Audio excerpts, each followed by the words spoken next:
What do you make of the most release of Epstein documents? You tell me. Oh, man. I mean, surprising to see Stephen Hawking on there in some ways. But Why? I wouldn't know what Jeffrey Epstein would want with Stephen Hawking. What are you assuming is so terrible about Stephen Hawking being in these documents? I didn't say that it was terrible. Okay. I like that answer. That's interesting. I'm surprised that Jeffrey Epstein would have an interest in Stephen Hawking beyond him being somebody that is well-known, influential, powerful, and potentially leverageable, that makes me think, what? He took an interest in physics, and I don't know why. And you do. At least you have an idea about why he took an interest in physics, Jeffrey.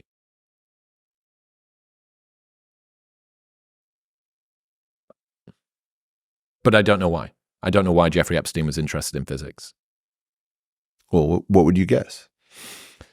There's some special mathematics there that allows him to, or the people that he is associated with, to better be able to predict things, to be able to use it in some sort of a way around financial markets, around new technology that's emerging, to just be able to see the direction that the future of technology is moving in, perhaps.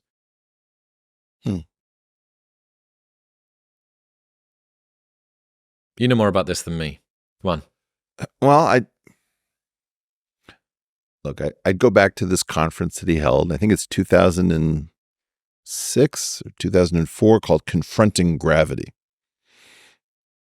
So he holds a conference. I don't think he holds it on this island, on his island. I think he holds it on St. Thomas, maybe.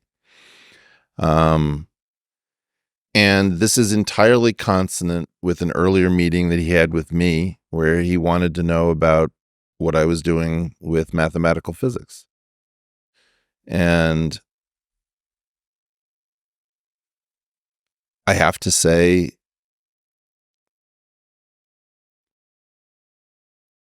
look, why gravity? Gravity is in some sense about the fabric of space-time. And if there are things about the fabric of space-time that you can unlock that are not contained in general relativity nor in the standard model, how much power do you think is in that? You saw what the neutron did to unlock the strong force. You can take out a city with a little bit of physics. I'm going to turn this around, Chris, because we had a great dynamic the last time, and I want to see you play with ideas too. Tell me what you imagine might be the power beyond the standard model in general relativity. If we can already destroy all of humanity, albeit with some complications, you have to engineer a bomb. What do you think might be on the other side of the next great discoveries? Well, I mean, this gets into sci-fi and speculation around that probably fits the next Marvel series. They should use this as the tagline. I would guess things to do with being able to move across space. Okay. Wormholes, time. If there are other higher dimensions, if that allows you to access, if the multiverse theory holds, if that allows you to access different universes and to move between them. It might be limitless power. It could be limitless power in the form of energy. Could be limitless power in the form of travel. What if it allows you to control neutrinos in a new way? I mean, like, people don't think about neutrinos. It's very hard to send a particle through planet Earth unscathed, but neutrinos do it, right? So in some sense, if you were a sovereign nation, wouldn't you be focused on physics? I mean, look, here's the thing that I just don't understand. I'll be totally honest about it. Who isn't interested in this stuff? You have to be crazy to do what we're doing with physics. We're running physics into the ground. Physics is, you'll go to a Marvel movie about some guy trying to collect rings or stones to get infinite power over the universe. That's physics. That's not stones. When you see somebody talking about limitless power, think physics. Don't think money. Think physics. Physics is the source of infinite power. And is Jeffrey Epstein sufficiently versed in physics to know that he needs to be at the forefront of this? No. But this is what we dealt with last time. So kids, if you haven't seen last time's episode, I don't think it was Jeffrey Epstein. I don't understand why we're so focused on this man. Why aren't we focused on whatever created him? Like, this is really weird. We can't think. Take half of all the time you spend thinking about Jeffrey Epstein, talking about Jeffrey Epstein, everybody talking about it, and spend half of that time saying, what do we think about whoever was behind Jeffrey Epstein?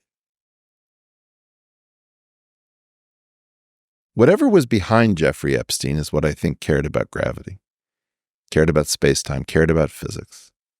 And you get to use this supposed financier as a wedge to be able to start to break this open? Well, this is the thing. If I'm looking, there's a picture of Lisa Randall at this conference. Nobody's worried about the sexual depravity of Lisa Randall. This is stupid. Lisa Randall's an amazing physicist. He was interested in physics. Jeffrey Epstein, whatever he represented, cared about physics. Does that make you more or less nervous? Well, you have to appreciate, I have no idea why my country, the United States of America, doesn't care about physics anymore. It canceled the SSC in 1993. SSC? Superconducting Super Collider. It's bet the farm on string theory, which is completely not worked out. We're now in 2024. This is the 40th year anniversary of the Green-Schwarz anomaly cancellation, which basically handed the keys to the liquor cabinet of physics over to the string theorists. And they've been drunk on these stories about the first superstring revolution, the second superstring revolution, all these things that they're going to do, the theory of everything. And they just had a panel discussion at the World Science Festival with Brian Greene moderating between David Gross, Edward Witten, and Andy Strominger. And this thing is delusional. Why? I don't know. I mean, physicists I know are calling me up and saying, you're right, Eric. I can't believe how crazy this is, because they're pretending that they didn't flush 40 years down the tubes, driving physics into a ditch. In other news, this episode is brought to you by Shopify. The reason that you started a business is not to learn how to build a website or to code or to do inventory management. It's to sell the thing that you care about. And Shopify helps to move all of the other stuff out of the way so that you can focus on the thing that matters most. That's why we use Shopify for Newtonic. So if you've ever bought a can of this from our website, you've bought from Shopify. Also, they power over 10% of all e-commerce in the United States, including huge brands like Gymshark.